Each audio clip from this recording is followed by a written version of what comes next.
साल 1947 में जब भारत आज़ाद हुआ तो देश का बंटवारा हुआ, पाकिस्तान अस्तित्व में आया, लेकिन पाकिस्तान बनने के पहले अविभाजित भारत ईरान के साथ सीमा साझा करता था।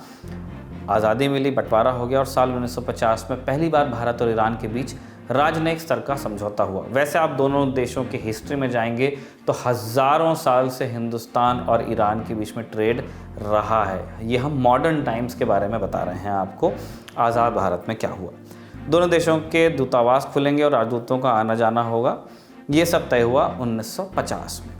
भारत और ईरान के बीच संबंध गतिरोधों से भरे हुए रहे। जैसे जब शीत युद्ध के समय अमेरिका और तत्कालीन सोवियत यूनियन के बीच संघर्ष चला तो ईरान ने अमेरिका के वेस्टर्न ब्लॉक का साथ दिया, वहीं भारत ने न्यूट्रल रहने की कोशिश की। फिर भी भारत की दोस्ती सोवियत यूनियन के साथ ज़्यादा दिखाई देती थी भी। साल 1979 में ईरान में बहुत बड़ा बदलाव हुआ, इस्लामिक क्रांति आई। दरअसल 1979 के पहले तक ईरान में शाह मोहम्मद रज़ा पहलवी का शासन हुआ करता था। विद्रोह हुआ, पहलवी देश छोड़कर भाग गया और इसी साल ईरान में जनमत संग्रह भी हुआ, जिसके बाद इस्लामिक रिपब्लिक ऑफ ईरान का जन्म हुआ। कहा जाता है कि भारत ने इस आंदोलन की सफलता और ईरान की इस नई करवट का बहुत गर्मजोशी से स्वागत नहीं किया था। इधर ईरान ने अंतर्राष्ट्रीय मंचों पर कभी भारत का सहयोग किया तो कभी भारत में मुस्लिमों की स्थिति को लेकर बयानबाजी भी की। खबरें बताती हैं कि जब पाकिस्तान ने organisation of Islamic countries OIC में भारत के खिलाफ प्रस्ताव लाने की कोशिश की तो ईरान ने इसका विरोध किया। वहीं आगे चलकर भारत ने भी ईरान को सार्क में बतौर ऑब्जर्वर देश शामिल किए जाने का स्वागत किया। घड़ी की सुई तेज़ी से आगे बढ़ाते हैं, साल 2016 में चलते हैं। इस साल प्रधानमंत्री मोदी ईरान की यात्रा पर भी गए। इस यात्रा का मकसद था कि भारत और ईरान साथ मिलकर ऊर्जा, संचार और व्यापार के क्षेत्र में काम करें। इस यात्रा के कुछ महीनों बाद ईरान के सुप्रीम लीडर आयतुल्लाह अली खamenei ने तेहरान में बयान दिया कि अंतर्राष्ट्रीय अदालतें म्यांमार और कश्मीर के मुसलमानों पर ध्यान दें, उनकी आवाज़ उठाएं। एक और जनसभा में आयतुल्लाह अली खamenei ने बयान दिया कि कश्मीर एक दबाया हुआ देश है और साथ ही आग्रह किया कि दुनिया भर के मुसलमान यमन, बहरीन और कश्मीर के मुसलमानों का साथ दें। साल 2019 में जब भारत ने धारा 370 को निष्प्रभावी कर जम्मू कश्मीर का स्पेशल स्टेटस ख़त्म किया तो ईरान ने इसका विरोध किया। भारत ने ईरान की इन बयानबाजियों का बदला राजनयिकों को समन जारी करके लिया भी था, प्रोटेस्ट दर्ज कराया अपना। लेकिन भारत और ईरान के संबंधों में सबसे बड़ा डेंट लगा साल 2019 में।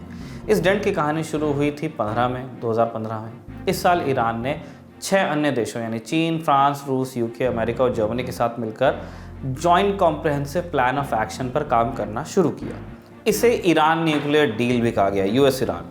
इसका मकसद था कि ईरान के न्यूक्लियर प्रोग्राम्स पर लगाम लगे, जिससे मिडल ईस्ट पर ख़तरा कम हो। साल 2018 में अमेरिका ने इस डील से खुद को अलग किया और साल 2019 में ईरान पर आर्थिक प्रतिबंध लगाए। इन प्रतिबंधों के लगने के बाद ईरान किसी भी देश को अपना कच्चा तेल नहीं बेच सकता था और ये ईरानी सरकार का चारा बंद करने जैसा कदम था। अमेरिका के इस कदम का भारत पर असर पड़ा। भारत अब तक 10% से भी अधिक कच्चा तेल ईरान से मंगवाता था जब ये डील टूटी और ईरान पर सैंक्शन लगे नए सिरे से। प्रतिबंध लगने के बाद भारत को ईरान से कच्चा तेल मंगवाने में कटौती करनी पड़ी। ईरान को भारत का एक कदम नागवार गुजरा क्योंकि तब तक भारत ईरान के सबसे बड़े ग्राहकों में शुमार हो चुका था और एक डिपेंडेबल ग्राहक था क्योंकि हिंदुस्तान की एनर्जी नीड इमेंस है। लेकिन भारत और ईरान के बीच साझेदारी एक और जगह चल रही थी जिसका नाम था चाबहार पोर्ट। इस परियोजना पर काम लंबे समय से चल रहा था, लेकिन US सैंक्शन से बाहर रखे जाने की वजह से इस प्रोजेक्ट को गति मिल गई। क्या है ये प्रोजेक्ट? ओमान और ईरान के बीच में ओमान की खाड़ी मौजूद है। इसी खाड़ी का जो सिरा ईरान से लगता है वहीं पर एक जगह है चाबहार। यहीं से पाकिस्तान की सीमा भी पास में लगती है और पाकिस्तान का ही ग्वादर पोर्ट भी यहीं पड़ता है, जिसे पाकिस्तान ने चीन की मदद से बनाया है। ऐसे में भारत को ज़रूरी था कि इस इलाके में भी अपना दखल दे। ईरान के चाबहार में समुद्री बंदरगाह बनाने और उसे ऑपरेट करने की योजना पर काम शुरू किया गया। बहुत पहले से चल रहा है। 2023 आया, PM मोदी और ईरान के प्रेसिडेंट इब्राहिम रईसी के बीच जोहानिसबर्ग में मुलाकात हुई। प्रधानमंत्री मोदी ने जोर दिया कि इस प्रोजेक्ट के अब जो पेंडिंग काम है उसे पूरा किया जाए। आखिरकार मई 2024 में ईरान और इंडिया ने मिलकर 10 सालों तक चाबहार पोर्ट को चलाने की संधि पर हस्ताक्षर कर दिए। ईरान और भारत के रिलेशंस पर और ज़्यादा इंसाइट्स के लिए हमने विशेषज्ञों से बात की, आप सुन लीजिए। देखिए, भारत और ईरान के जो बायलैटरल संबंध है उसमें अगर अगर आपके इसराइल और ईरान पे इस वक्त जो युद्ध चल रहा है उसके अगर आप संदर्भ में पूछते हैं तो दो तीन बातें सामने आती हैं। पहली बात तो देखिए, याद ये कि ईरान भारत के लिए एक इम्पॉर्टेंट पार्टनर रहा है। हम ट्रेडिशनली ईरान से ऑयल खरीदते रहे हैं, लेकिन अमेरिकन सैंक्शंस के बाद हमने ईरान से ऑयल खरीदना बंद कर दिया था। इधर हमने पिछले कुछ दिनों से, जब से कुछ ईज आई ही थी सैंक्शंस में, तो हमने फिर से इस पे विचार करना शुरू किया था कि हम ईरान से दोबारा तेल खरीदना शुरू करें। अभी भी हमारा जो इस वक्त का ज्यादा तेल है वो जनरली हम और बाकी मिडल ईस्टर्न जो कंट्रीज हैं वहां से लेते हैं। और मेजरली रशिया यूक्रेन वॉर के शुरू होने के बाद हम रशिया से भी बहुत ज्यादा तेल खरीदने लग गए हैं। तो ईरान अकेला प्लेयर नहीं है वहां पर, हालांकि ये एक फैक्टर है जो हमारे लिए इंपॉर्टेंट है। ये पहली चीज। दूसरी चीज, ईरान हमारे लिए कनेक्टिविटी के लिहाज से इंपॉर्टेंट है।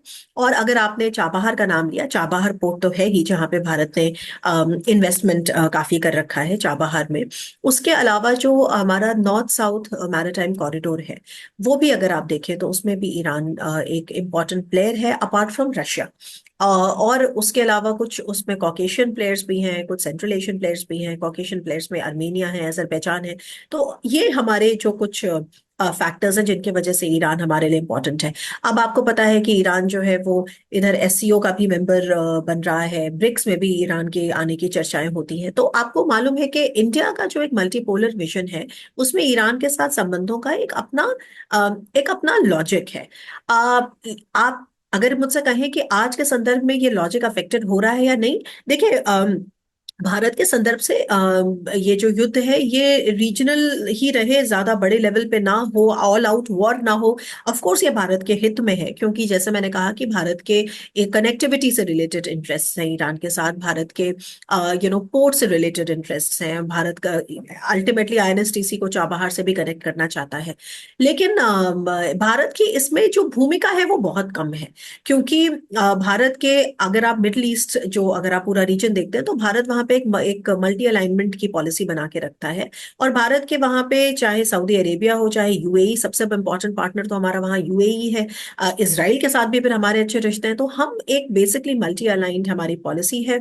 और हम वहां पर, एक पैलेस्टाइन की बात आती है तो टू स्टेट सोल्यूशन की बात करते हैं। और हम वहां पे टेररिज्म का विरोध करते हैं। इसके अलावा हमारी कोई बहुत वृहद रोल भारत का उस सिचुएशन में नहीं है।